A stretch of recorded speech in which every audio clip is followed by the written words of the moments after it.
আপনারা যখন মাঠে নেমেছিলেন তখন শত্রুকে চেনা যায়নি, এখনকার প্রজন্ম শত্রুকে চেনে, বাট শত্রুর একটা খুব আবার ফিরে আসার একটা প্রবণতা থাকে আসলে।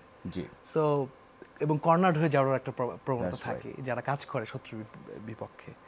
ওই জায়গাটার জন্য রেডি আছেন কিনা? জি, এইবার ইনফ্যাক্ট ওনাদেরকে নিয়েই কিন্তু তার এবারের পঙ্খী আসতেছে আর কি। তাহলে পঙ্খী দিয়েই উত্তরটা দিই। ধন্যবাদ। ওহে প্রজাতন্ত্রের ভৃত্য, তোমায় প্রশিক্ষণ দিয়ে, তোমায় ভরণ পোষণ দিয়ে প্রজাতন্ত্রের রক্ষক বানিয়েছিলাম। আমাদেরকে তোমরা ওদের হাত থেকে রক্ষা করবে বলে, কিন্তু তোমাদের কৃতকর্ম আজ ওদের উপরে আসীন করেছে। পার্থক্য, ওদের নির্ধারিত কোনো পোশাক নেই, তোমাদের রয়েছে।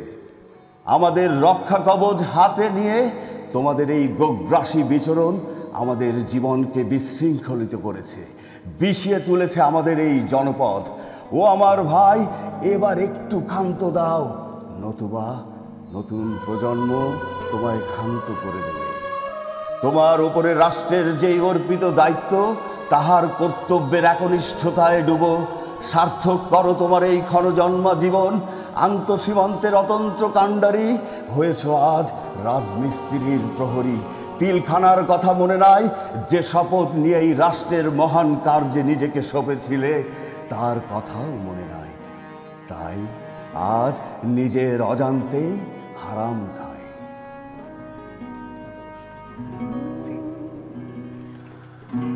এত কষ্ট কইরা বন্ধু হারাম পারজনি কইরা গেলি,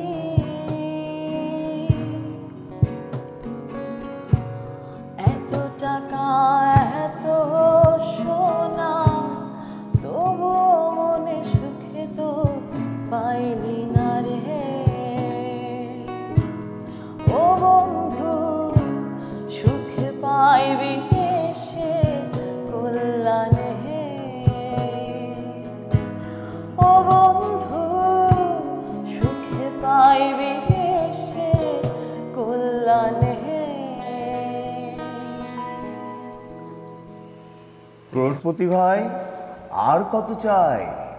দুরারোগ্য বিত্ত ব্যাধিতে আক্রান্ত তুমি হস্তগত করেছ আকাঙ্ক্ষার সমস্ত। তবু কি চাওয়ার কোনো অন্ত পেয়েছ ভাই? ওদের নিয়ে এবার একটু ভাবো, যাদের কিছুই নাই। তোমাদের ঔরস জাতেরা নিশ্চয়ই এখন নিজেদের ঈশ্বর ভাবে। তোমার লুণ্ঠিত সম্পদের ওই পাপিষ্ঠ ভোগীদের অবলোকনে সুস্পষ্ট, যেন হেন কালে কভু কোনো শূরীদের সহিত হৃদয়ঙ্গম ঘটেনি। কভু দিতে শেখেনি, নিতেই শিখেছে। ওরা শিখে গেছে প্রতারক হলেই চলবে, মানবিক হওয়ার কোনো দরকার নেই। যে শিববাবু ঈশ্বর শুধু নিতে শিখেছে, দিতে শিখেনি, তাদেরকে আর মেনে নেওয়া যায় না, আর বাড়তে দেওয়া যায় না। তোমরা আজই এই মুহূর্ত থেকে ওই ভবিষ্যৎ অন্ধ নিষ্ঠুর কপট ঈশ্বরকে চিহ্নিত করো, নতুবা অচিরেই ওই ভণ্ড নিষ্ঠুর কপটি তোমার ভাগ্য বিধায়ক হয়ে দাঁড়াবে।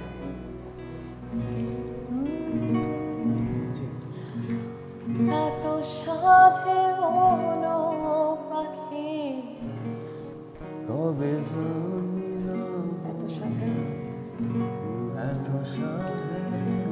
মন পাখি কবে জানি